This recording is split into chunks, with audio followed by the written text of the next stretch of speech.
จะคล้ายกันดีกับไปเจอ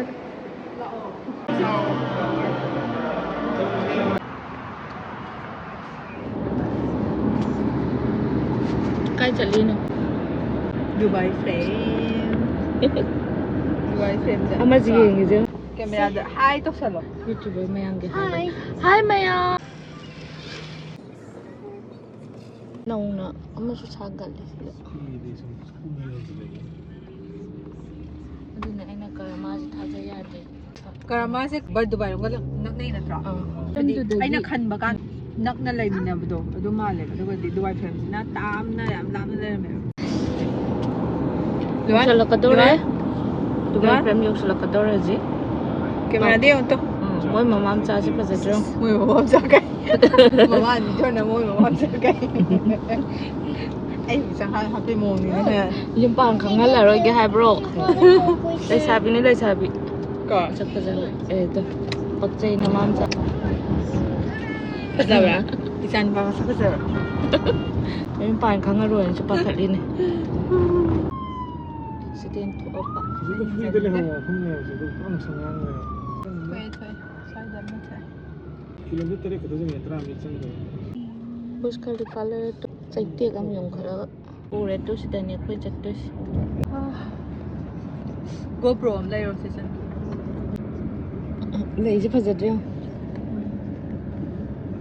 Simana ta kal le pagan na madi akhoi khra phajatokan. Lai de na. Maguna ba kan ma do. Sorry, Mama. Si building jina Dubai da. Khwai de ihan han ba building. World Trade Center. World Trade Center sin. Sine han ni da.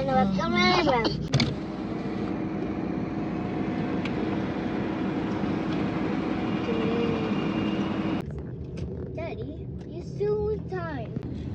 Dubai frame visitors parking. Okay. Then it's there's a barricade here. I'm just here at the entrance to Playtime. So because the park will open when I think if I press it, because the tape ticket.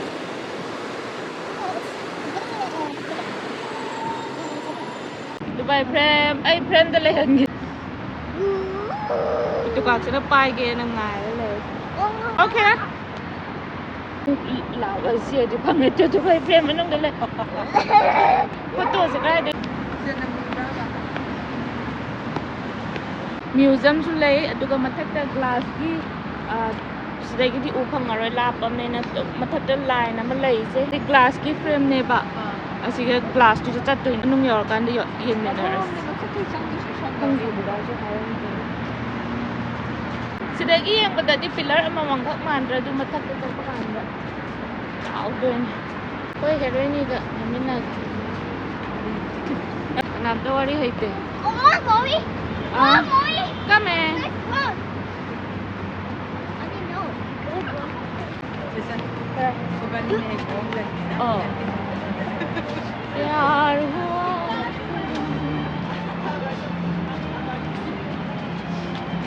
Tamo kain kau sele khangan ni. Angau ba sina. Sai da ne video number yam lui atuna aina video kang nam de se kai. Background da Muslim nupi sing je sai se ta ba se ya de ba background. Lim ning wan sing je u ba ya de.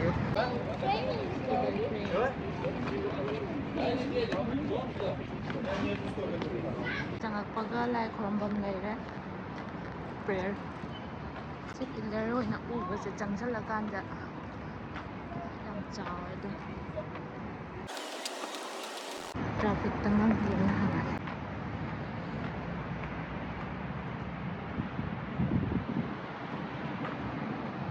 Pale ka sa? Mommy, I love you, Mommy! Mommy, I love you. Mommy! Mommy! I love you too. Don't go, you get lost again. Eh. Wala naman sa. Oh, tara, som de exit oy ka tara. Uy.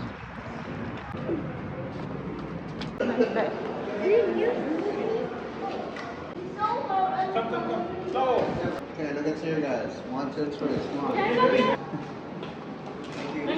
Why? Yeah. Oh, sorry. Bye. Bye hay à? See ya. Đâu?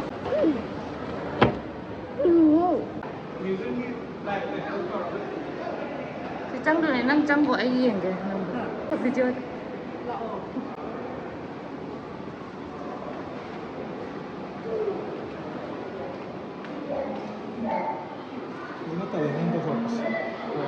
Yêu cái Thai này kì. Đó.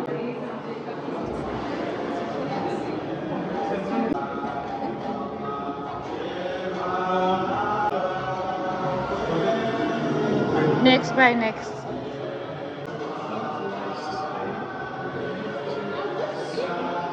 Stretch máy nó kaya sáng tự tự. Mặt thăng lạc rồi đó.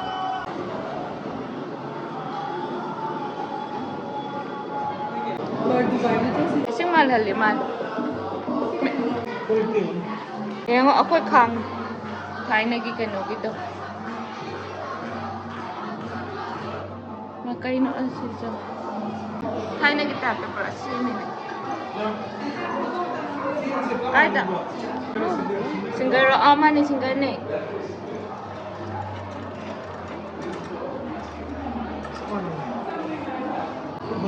Nabi ke nabi. Try dulu. Kay no siya mo. Video itu na tawag ka. Hai semua tahu ramai. Kurang. Untuk mi lay challe. Dus adum lay jar sana angau ba ma amu ba manang na maya chap char. Silai. Video da photo na mini. Shubra ai sana. Oh. Ai di situ namde. Ay, ay sinang yun. Semua. Daddy, ai na ai dra. Namam zapak chay na. Nang yang khang bra map ni. On 1960 ki. Ya wang khale eh. Na kong the power of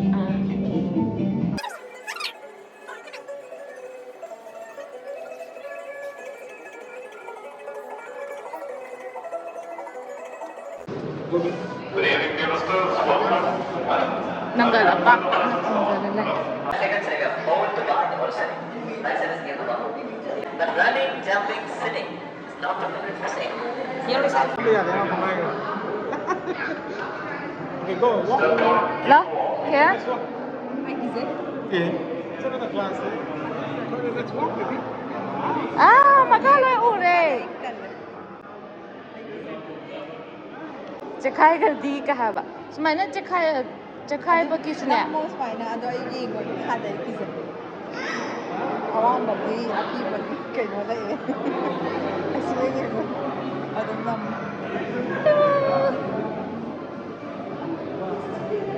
Video do yung Ay video doon ko yung sir.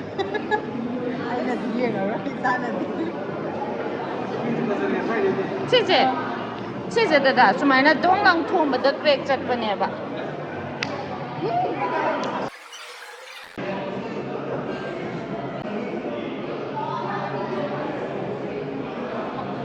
Nangal halaga di maning fajan uda ba.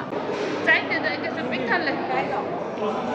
Mujhe ke photo number da sumai da uta ma. Chana. Ka jangjan chira.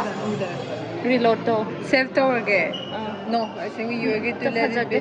Reload take a photo to na. Koi jitta nam kanu mai chan na dri. Jangjan chira.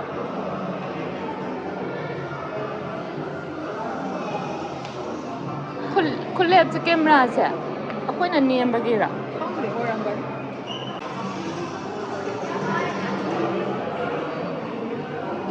तू है ला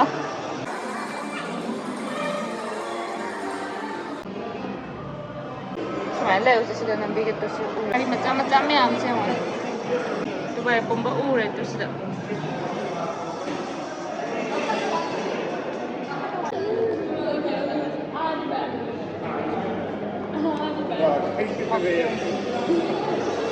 Nung tinda na amen kizan.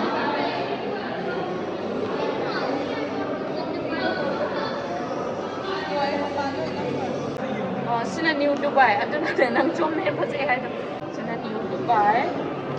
aduga chunakandina Old Dubai.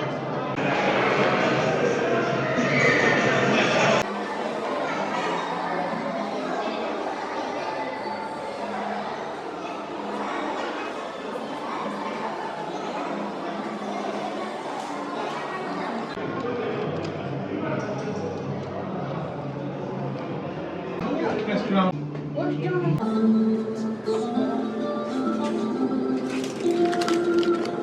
Sa Old Dubai. Masaya ko doon yung Dubai. Yeah.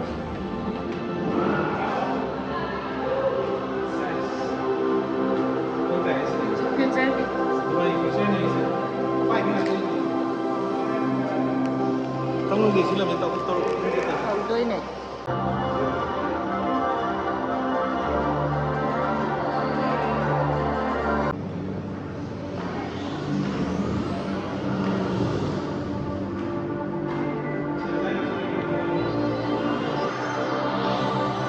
Kaya surok ne chat lo.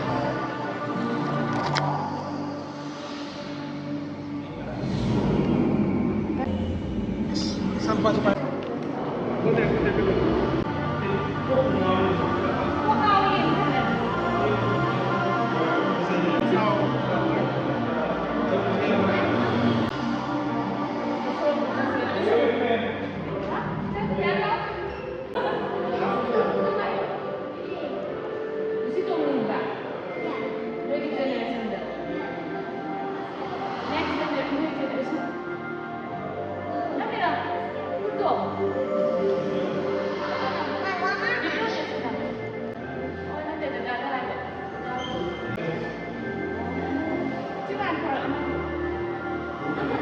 Karang batangkap dan nabi.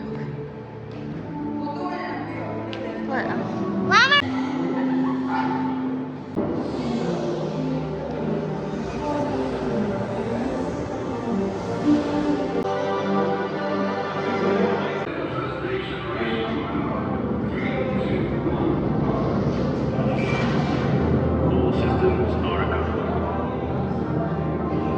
Dubai dah tunggu orang kat di sini.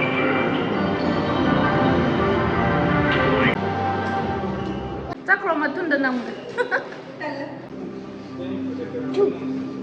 Lại đi cái mà khơi đang này. No, need mommy.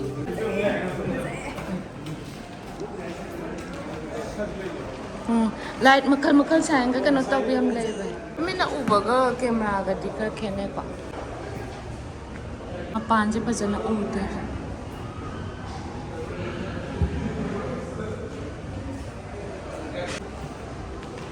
Kayo no kaya siya?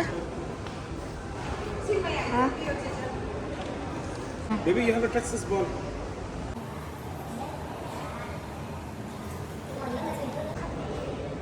Camera ite.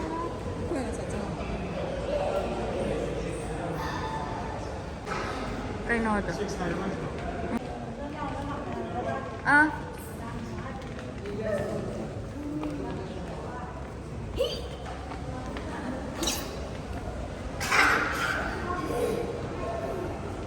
Kaya?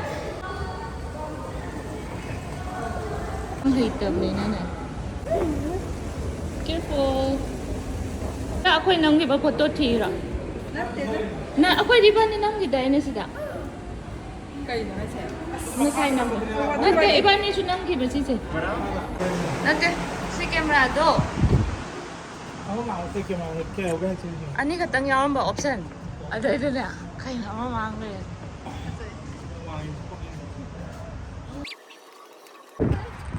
It's not a big bus, it's a small bus.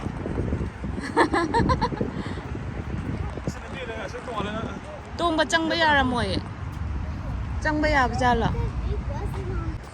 Sorry. Ato na lepo ke photo nang You gotta go by. You need to drive, okay?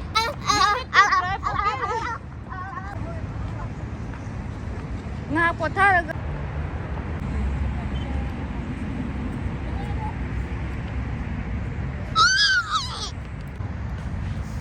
Yeah.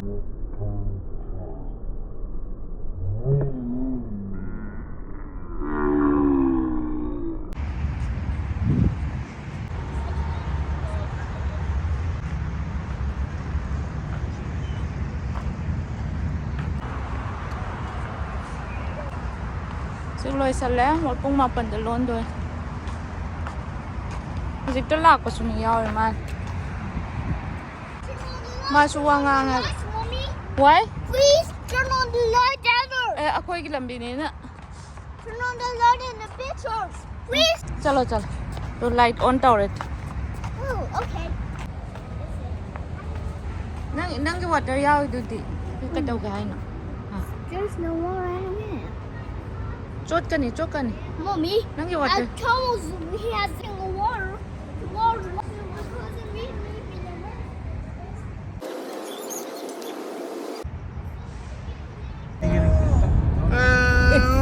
Nata kanodo